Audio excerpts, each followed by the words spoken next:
नमस्कार, स्वागत है आपका खबर आप तक पर। मैं हूं उदित। तत्कालीन रीवा रियासत के वैभव के कई किस्से आपने सुने होंगे। रीवा रियासत हर दृष्टि से संपन्न रही है।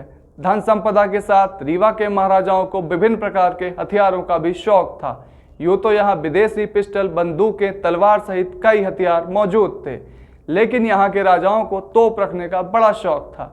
रीवा रियासत में 2 दर्जन से अधिक छोटी बड़ी तोपें थीं, जो हमारी शान आज भी बनी हुई हैं। किसी भी देश की तरक्की और शांति के लिए उसकी रक्षा प्रणाली का मजबूत होना जरूरी है। देश की सुरक्षा का भार वीर सैनिकों और अत्याधुनिक हथियारों पर होता है।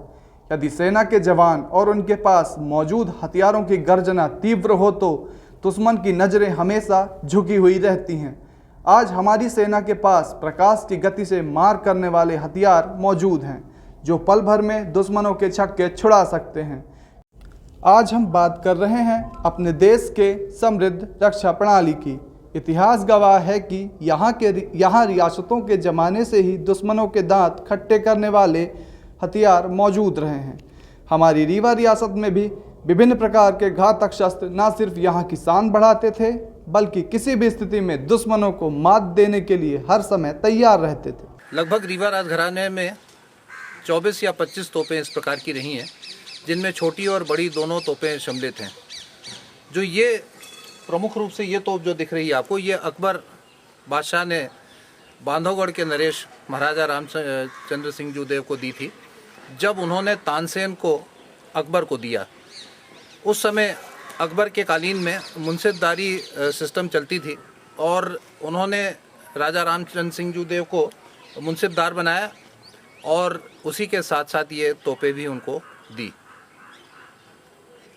क्या इनका मतलब वो रहा, इतिहास रहा है, और यहाँ पे युद्ध के समय में क्या इनके उपयोग हुए हैं? युद्ध प्रमुख रूप से तो रीवा में कोई खास नहीं लड़े गए, नयकाही को छोड़ के, लेकिन इनका जो प्रमुख उपयोग रहा है वो बांधवगढ़ में रहा। और आज की तारीख में ये तोपें हमारे इस किले में लगभग ये 3 या 4 बड़ी तोपें हैं और लगभग 8 या 10 छोटी तोपें हैं। उसके अलावा यहाँ पर जो गुलाब क्लब है, जो पुलिस लाइंस हैं और जो शस्त्रागार है, वहाँ पर ये तोपें विद्यमान हैं। यूँ तो रीवा रियासत में बंदूकें, पिस्टल, तलवार, भाला सहित दर्जनों प्रकार के हथियार मौजूद थे, लेकिन यहाँ की तोपों की गरज आज भी जब लोगों के बीच चर्चा का विषय बनती है तो पूरा शरीर रोमांचित हो जाता है। जी हाँ, रीवा राजघराने में दर्जन भर से अधिक तोपें थीं, जो दुश्मनों को हर वक्त मुंहतोड़ जवाब देने के लिए तैयार रहती थीं। इन्हें देखकर ही दुश्मनों के हौसले पस्त हो जाते थे। हालांकि रीवा रियासत की आन बान और शान ये तोपें खामोश पड़ी हुई हैं। इनमें से कुछ तोपें किला परिसर और कुछ पुलिस लाइन में रखी हुई हैं। इनमें से एक तोप का किस्सा तो बहुत रोचक है। बताते हैं कि रीवा राजघराने की शान सुर सम्राट तानसेन की ख्याति पूरे देश की रियासतों में थी। जब तानसेन के सुरों के जादू की चर्चा मुगल सम्राट अकबर तक पहुंची, तो उसने रीवा रियासत के तत्कालीन महाराजा रामचंद्र सिंह जूदेव से तानसेन को अपने दरबार में शामिल करने की इच्छा जाहिर की। उसने महाराजा रामचंद्र के सामने तानसेन के बदले एक शानदार तोप देने का प्रस्ताव रखा।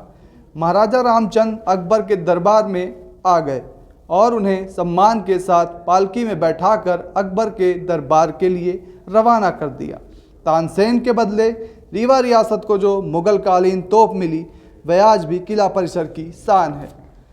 बता दें कि संगीतक तानसेन का जन्म ग्वालियर जिले के बेहट गांव में 1506 ईस्वी में हुआ था, जो बाद में रीवा राज दरबार के अनमोल रत्न के रूप में शामिल हुए।